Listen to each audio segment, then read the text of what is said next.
the history of Canada, certain events are always highlighted and are well enshrined in our collective memory. Be it the War of 1812, the Battle of Vimy Ridge, the creation of Canada in 1867, or the 1972 Summit Series. However, there is so much more to our history, and the history of the land before Canada existed. This podcast endeavors to tell those stories, looking at chapters of our history that may be regionally well known, but not necessarily well known nationwide. By no means am I a historian, but I am fascinated by the history of our country, and I want to tell as many of these stories as I can.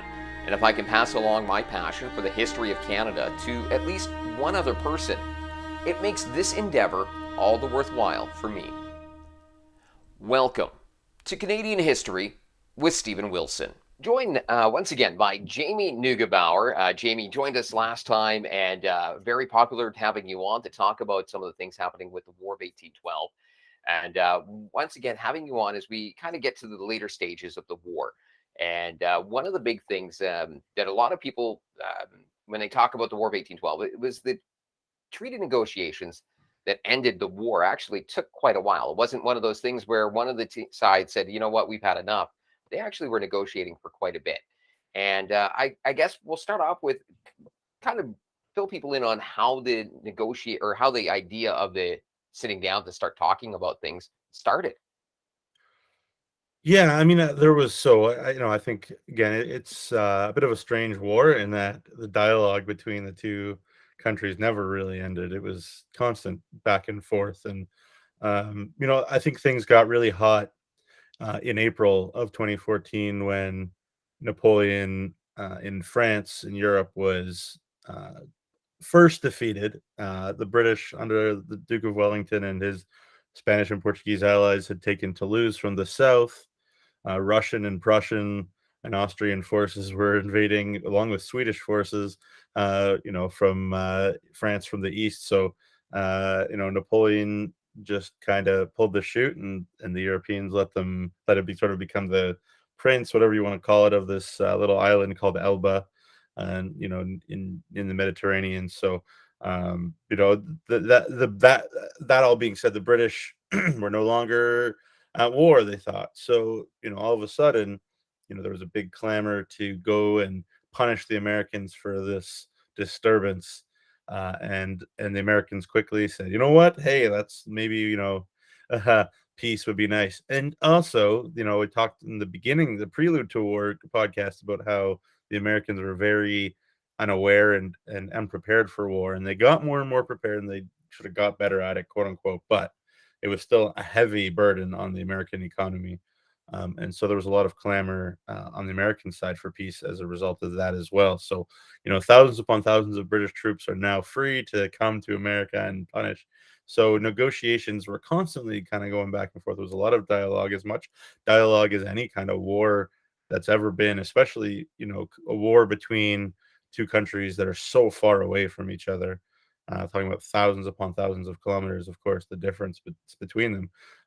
But lots of discussion, and then throughout April and May 1814, things start getting really, really hot, and and British go through all sorts of emotions about it. Now, you had mentioned in the earlier conversation we had, you're talking about the preparedness of the Americans and how they kind of got a little bit better at things. But you mentioned something that's really become prevalent in some of the stories we've covered in the last couple of weeks, and that's you mentioned everybody was a boozer on the American side. It seemed like, and you have situations where entire forts are being lost because the commanding officers drunk at home 3-4 miles away when the British show up, and they literally walk in a case with Fort Niagara. A guy pretends to be from South Carolina and it works, and they get past everybody. But how much of that, like you talk about the alcoholism on the American side, did that kind of play a role in them saying, you know what, maybe we do need to talk about this? Not just are the more forces coming in, but the people who we have left in charge should not be in charge. Yes and no. I mean, Winfield Scott came in and did an excellent job modernizing, quote unquote, the American forces and military at the time.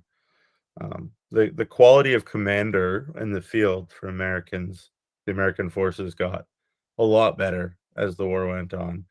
And they had success on Lake Ontario. They had success on Lake Erie. They had success in lots of areas. So, yeah, I mean, I certainly you go back to that. What your question was, the why. I mean, that there's might be maybe an element of professionalism in the British soldier that probably didn't exist in the American politician who was pretending to be a soldier, and then the real soldiers to some degree kind of showed up for the Americans. But I think by this point too, the Americans realized, and as I said moments ago, a war to take Canada, A, wasn't as easy as we thought, and B, we're in real trouble because 16,000 Peninsular War and Caribbean regulars from the British Army are on their way, and rumors of the Duke of Wellington himself coming, but that was put to rest because the Duke of Wellington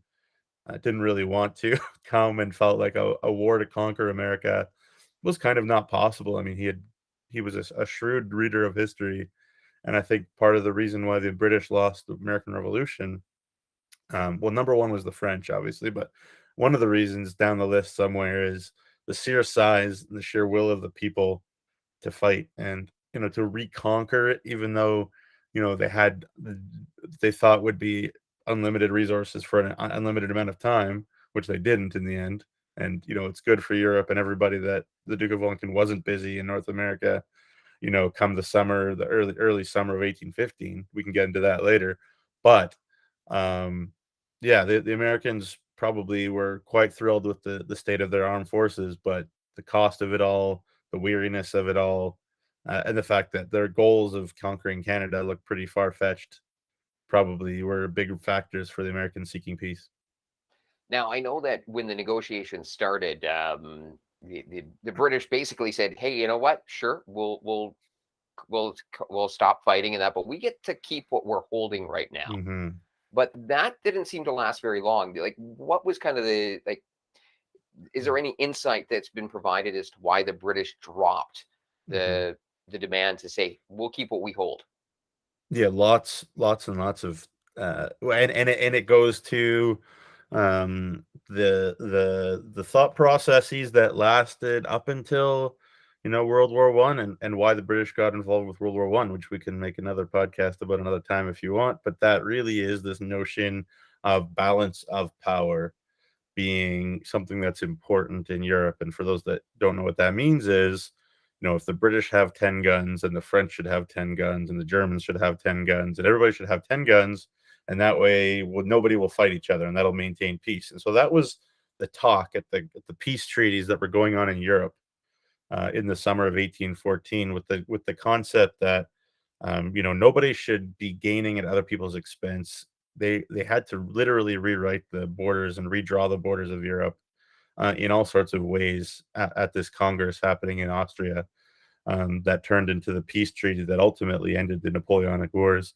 And the notion around Europe at that time then was, that nobody should get advantage, and the British felt, a lot of British felt, especially the disaster that was the military engagements that happened after Napoleon's first defeat in North America, in New York and in Baltimore, Maryland, and in New Orleans, that were just disastrous. Obviously, the New Orleans thing didn't really make any impact on the treaty, but the fact that it was such a disaster in New York and around Maryland was something that made a keen impact. That said, hey, like, we're not going to push that the Austrians and the Prussians and these people should take so much from France in Europe, and we're gonna sort of act that out by being, benevolent and kind, so to speak, to the Americans. So there's that sort of abstract, hard to wrap your mind around kind of notion of balance of power.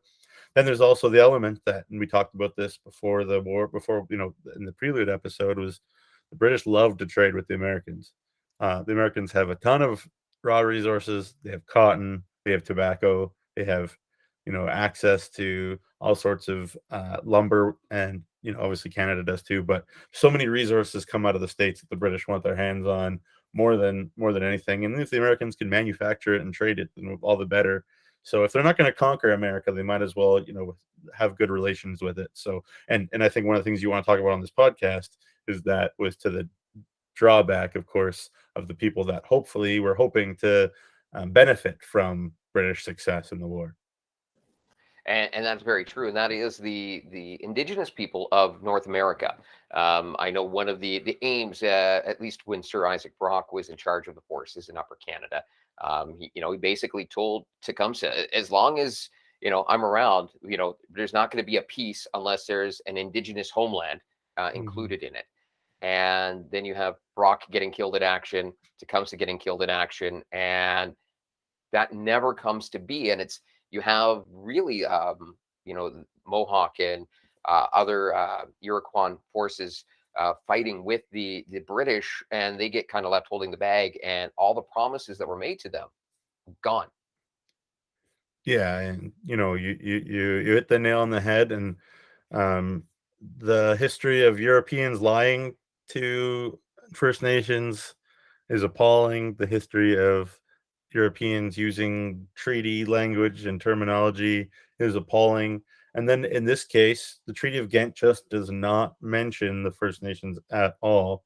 It does mention territory that the British had potentially sort of thought about sort of giving to the First Nations, both for their use and as a sort of buffer with the Americans. You think about Michigan specifically was one area that there was some talk about sort of making a First Nations kind of homeland. Because if people remember, this is your first podcast listening to the series, Tecumseh and his brother and this confederation of all First Nations, this sort of United Nations of First Nations kind of notion. Their idea was to kind of have a homeland where First Nations could just be themselves and have a government, and they can deal with European powers as they see fit. And that was their hope. Didn't obviously come to fruition, and the British, just wanted to get peace done quickly. And the fact that the Americans got everything back, I think the number of land that the British gave back to the Americans as a result of the Treaty of Ghent is millions, I think, or thousands, hundreds and hundreds of thousands of square kilometers of territory. The Spanish, on the other side, who were allies with the British, during this war, not hugely in terms of the ground forces, but didn't support the Americans in that way in any way, and definitely preyed on American shipping.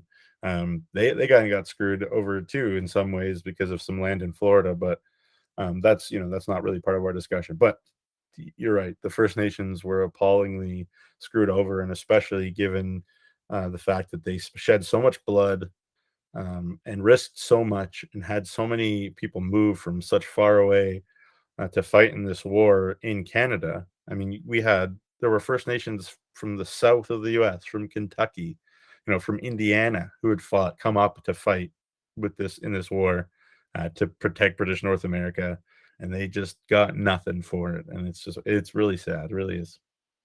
And it is, and yeah, as you mentioned, like they came from all over. Like you look at because the Americans were technically fighting two wars during that, Mm-hmm. because they were also fighting the Creek War, where they Yeah. decided to get involved in a indigenous civil war.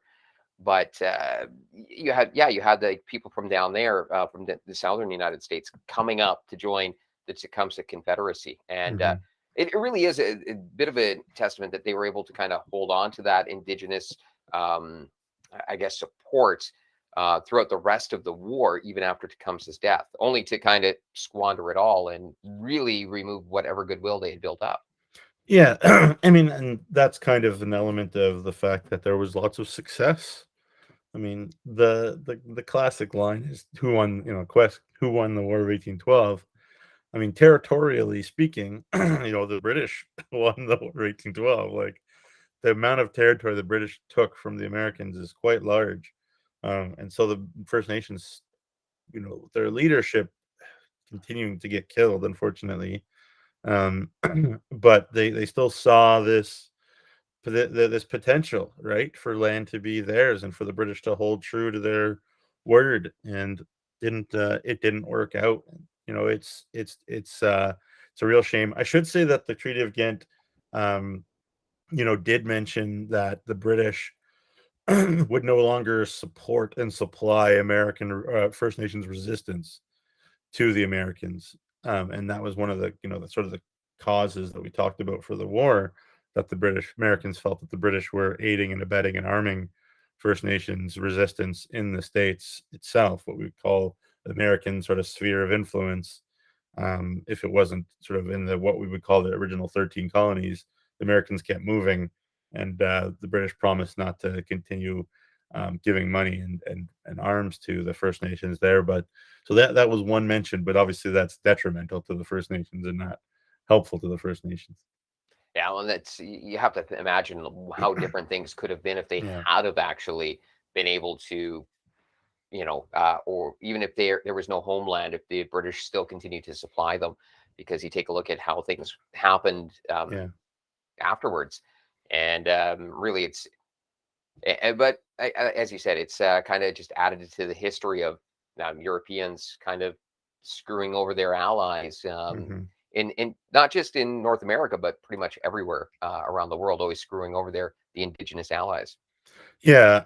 And sort of to another point to your original question there about what maybe kept the First Nations fighting with the British side, was that the unit that Tecumseh had built with his brother the Prophet. um, it really was one of the elements was to give First Nations people a lot of agency in their own way, to see themselves as a united country of First Nations people. So they were a unit together. They saw themselves as stakeholders in this conflict in a very real, very unique, very strong way. Not unique to the history of First Nations, but just unique to the British and unique to the Americans, that they were, had their own agency. So if they wanted to be in the war, that was their choice, and they were able to, and they stuck through it. Really, really deep into it. But it was, you make a great point though, Steve, about how it kind of feels like the 19th century, First Nations resistance in a lot of ways kind of went downhill after that. And maybe some of that had to do with, the lack of gunpowder and muskets coming from the British.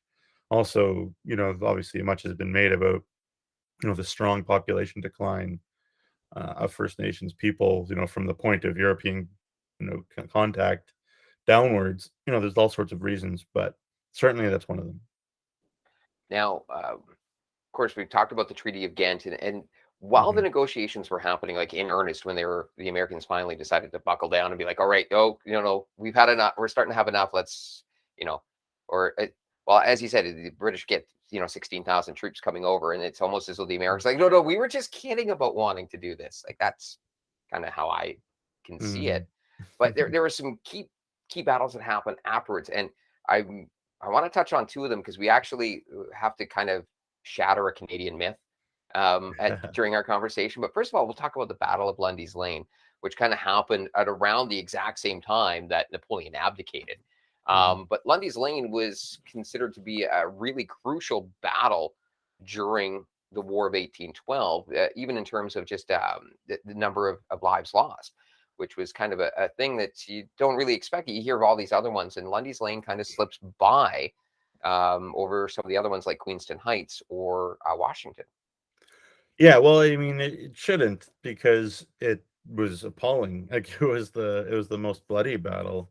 The British did scratch together as big a force as they had for a while, and in some ways it speaks to uh, the better quality of leadership of the American arms. Of course, Jacob Brown's forces ended up shooting quite often at Winfield Scott's forces for the American side, so there's a lot of friendly fire casualties as well. And that's the kind of often the case of battles that happen in the darker, like when it gets darker at night. And the summer of 1814, um, both sides were kind of getting tired, and I think it was a high point as well of American confidence, that they had occupied Queenston. We talked about that battle. That's a pretty key important position, in in the middle the Niagara Peninsula, and they had one at Chippewa with Winfield Scott's like relatively newly created force, his brigade of as regular forces, as regular troops, as professional troops as the American Army almost maybe has ever had at that to this point. So, the Americans were pretty high on confidence as well, and but in the end, I mean, it was another battle really for artillery, for uh, you know, for cannon in the middle of the night, and in a cemetery. How much creepier can that be? And today it's in Niagara Falls, Ontario. It's there's a lot of strip clubs around Lundy's Lane, so that's also an element of it. But really, it was the Americans, withdrew. Jacob Brown's forces withdrew, but it was a real sort of back and forth, could have gone either way type of a fight. And the Americans just sort of through tiredness, through attrition, decided to leave, which is often what happens when the attacker, and the defender, there's a fight and the defender is not dislodged. Nobody's really won, but they just slinked away. But yeah, it was in the midst of all these discussions for sure. It's interesting, of course, and nighttime battles. That's something that when I, as somebody who's, not a serious student of history myself, but like to read about it, you didn't read about very many nighttime battles happening as frequently as they did until you really look at the War of 1812, when there's so many of them happened, late at night or early morning hours, or that, like Beaver Dams, Stony Creek, Chateauguay, there was an element of night as night started to fall there at Lundy's Lane. So there were so many times when they would kind of have to invent tactics for use at night. Yeah. Well, hey, I mean, the campaigning season in in North America is also short, and these are sort of European thinking generals, generally speaking. So, it's more about when you can fight specifically, and trying to get as much done in a shorter campaign time. When the weather's bad, you can't, when it's snowing and terrible, it's hard to move men and material very well. So, this is middle of the summer, but I mean, it was an exhausting battle. It was a deadly battle, as deadly and as big of a battle as there was in the War of 1812, and really tragic. And again, but the fact that the Americans were able to go toe to toe with British regulars, a pretty good amount of British regulars, for a full day, really kind of speaks to the progress that Winfield Scott made. Both Scott and Brown were injured, the American commanders, by the end of the night. But in the end, it was another. You could count it as another kind of American attempt to take the Niagara Peninsula that failed too. So, you could just sort of see the war in general in a snapshot. In some ways, at least in this theater, is the Americans bashing their head against the wall over and over again on the Niagara Peninsula, and that was the last foray into it. It was all British on the forward foot after that. Well, and then the big thing, and this is where I talked about, we have to kind of maybe shatter a Canadian myth. That is, so you have British forces sailing over, and they come over, and a very sizable force lands in Chesapeake Bay. And then there's the Battle of Bladensburg, and then the burning of Washington, which, contrary to everybody's belief, from what I recall, there were no Canadian militia involved. This was all British troops. Yeah, I mean, there were probably more Caribbean troops than Canadians. Like, there were probably more, sort of freed slaves or whatever soldiers that had sort of been pressed into the British Army from the Caribbean than Canadians. And, these are like, a pretty good amount of, British regulars as well. Like, it's also an example of the time, of the difference between regular forces and sort of citizen soldiers. We think about modern warfare, and you think about like Afghanistan, for example. Citizen soldiers in rubble, defending their homes. That's a tough nut for these armies to crack. But if you're going to stand and fight in the field, an open field, in 1814 with British regulars and you just have a bunch of farmers and peasants hastily called together, it's not gonna work. Like, it's not gonna happen. So to call Bladensburg a battle even is debatable. Some people call it the Bladensburg races, just because the race to get troops in the field, like Maryland militia and Virginia militia in the field for the Americans, and then to run away. They ran away just as fast. It was a bit of a disaster. But yeah, absolutely, there were not too many Canadians present at the burning of Washington. Well, and you got to think too, for Maryland and Virginia, up until that point, there had been no need for their militias to be involved Right. in the War of 1812. So for them, it was, such a far removed battle that just impacted the economy, didn't impact actual day-to-day life. Yeah, no, absolutely. And, um, but it's good for us to have something to sing about and joke about with the Americans. That is true. And that's the thing is we always point out, it's like, yeah, we burned Yeah. Washington. And it's like, but we forget about all the other things that the Canadian militia did, considering they carried the war Yeah. really until the spring of 1814. Yeah, carried. I mean, that's what 19th century Canadian like propaganda would like us to think. Um, there's even a term called the Militia Myth, right? That was Canadian militia who stood strong, and they definitely did their part. I'm not taking anything away, and many of them were former Americans who had escaped either as loyalists or as, I don't know, opportunity seekers, we'll call them, up in Canada, and a lot of them did fight and say that, hey, the British deal is actually better than the American deal for us. So definitely kudos, and obviously they definitely added to the slight numbers that the British had that they were lacking due to the Napoleonic Wars going on. So they did their part. I would say that the British Army, the regular soldier from the 49th Regiment, the 41st Regiment, British trained, I should say, the British army officers did train Canadians to be regular forces as well.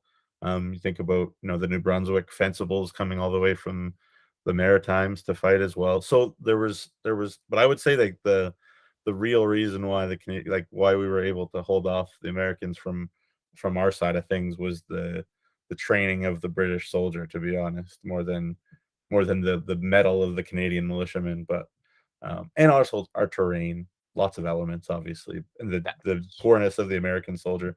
But so we can get into that, I guess. But ultimately speaking, it is fun to say, we burned Washington and the Canadian militiaman was fantastic. Oh, obviously, I should mention the Lower Canada. Obviously, you talked about the Battle of Châteauguay, Charles de Salaberry and his voltigeurs, and they were a tremendous fighting force of Canadian born. So I'm not talking about a guy, where a guy was born. I was talking about who trained him and whether he was trained or not. So really, give the British the applause. Thank you, British. Well, that is true, because there were basically so many Canadian, they were British regular army, but they were all from Canada, trained by the British, like fencibles and the voltigeurs and stuff like that. A good amount. But there were British regular units as well from Hertfordshire, the 49th Foot, where Isaac Brock came from. A big part of the Niagara defense was the 49th Regiment of Foot and the 41st Regiment of Foot, and I believe the 78th Regiment had a couple companies, and the Royal Scots did as well. Yeah, so there was a few units, right? And obviously, by the time we get to the Battle of New Orleans, we have sort of some of the cream of Wellington's forces in the Iberian Peninsula. But yeah, I give them more credit. Well, and then of course we going back to the treaty negotiations happen, continuing even after Washington's burned, and then when it's all said and done, it's almost as though kind of and I guess an easy way to describe it from we take a look at the overall scope of history, or the scope of the relations. It's like you see two guys who go, they're at the bar, they have a few one too many drinks, they take a round out of each other, they both stand up, brush each other off, shake hands, like, all right, let's go back in and have another drink. And it's almost like that sort of Yeah. a spat, like because the relations normalized between the two nations very quickly afterwards as a result of the treaty. Great point. And I think I said in the prelude episode as well that this war was pretty unpopular in the States, and even in Congress. I mean, it was, as I said, it was the single war in American history that was the least popular war in Congress, in terms of the votes that Congress needed and the Senate needed to give for the Americans to go to war. And there were many people who were happy with peace, in the States, uh, because of the almighty dollar more than anything. Like, trade with Britain was the thing that kept America going in a lot of ways. Even from the second the American Revolution ended, and then through the War of 1812 and beyond, and that notion of economics, of trade, and both the industrial might of the United States at the time, and its potential that it was seen, kept, whatever closeness to war, whatever tension or crisis that would happen in the next decade or the next century after the War of 1812 was over. You could kind of see it as, was it likely to ever boil up into a full scale war, just because the beneficial nature of the relationship economically between, the British and the Americans. I mean, the British, were supposed to be, relatively anti-slavery, for example, but they promised to return all the freed slaves they had taken on the Treaty of Ghent to the Americans. And there was some sort of, bizarre, promise to look into emancipation in the future, like for both countries. Teams. I'm busy with too used to hockey talk.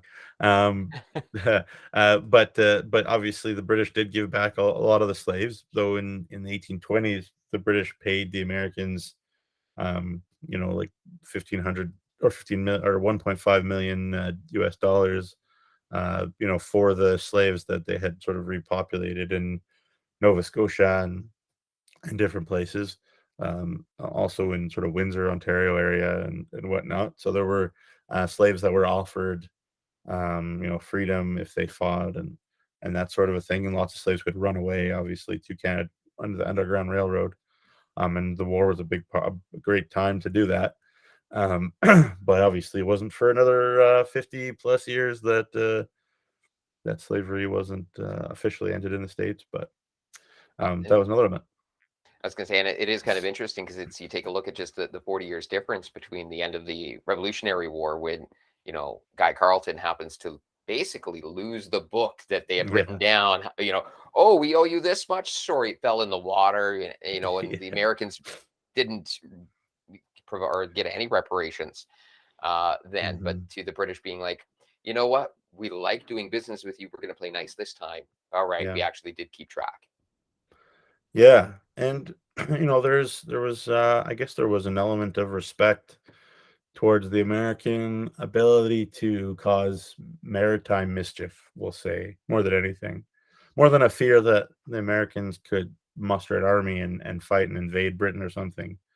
But there was, a little bit of a respect that, were we to prolong this war with the Americans, we would start seeing American privateers, up and down the coast of Britain. And obviously you also have to remember a bit of the war weariness nature as well. I mean, Britain had kind of been in a state of war for so long. I mean, you could put it back to 1792, you could put it back to 1789, you could put it back to, 1700. Like, it was just such a long period of war too, that, maybe the British also felt like maybe we could just get peace going here, and that would be a good thing. And this Congress of Vienna, a big part of it that happened in Europe was trying to figure out, what, like, we've been fighting each other for so long, and we need to stop. And how do we do that, with honor, quote unquote? And that was kind of what they talked about in a lot of ways. And it kind of falls in, as I said, line with this Treaty of Ghent, where the British just generally just said, hey, like, we want to make you happy, we want to be happy to some degree, like, we don't need anything from you, let's just call bygones bygones and get on with importing your cotton for our large textiles industry. And of course, the Americans were more than happy to do that because, Yeah. They had just, like you said, bashing their head against the wall in Niagara, and it just seemed like every attempt that they made to try to move forward, they got knocked back by 2 steps. Yeah, and very expensive. Like, as I said, Yeah. just so expensive. The American economy was in a real state of stress at this point. Like, they were a fledgling country. They weren't an established country in 1812. They were very, very young. Like, we think about America today, like you said, 30, 40 years from when they became a country with war debts of their own. And they had this war that, it's expensive. And oftentimes people start wars and think that they're going to be quick and cheap, and then they never end up being quick and cheap. So, yeah, both sides were just happy to be done with it. And then, of course, talking about the American economy, like basically on the verge of collapse. Like they were having to borrow money from banks in England to pay their own debt. Yeah, no, that's true. Hey, I mean, that's where the money was, right? Yeah. Like the British had been the bankers of everybody. Trying to keep the war against Napoleon going, keep people engaged in that as well. So makes sense. And the Americans wanted to reopen that market real fast.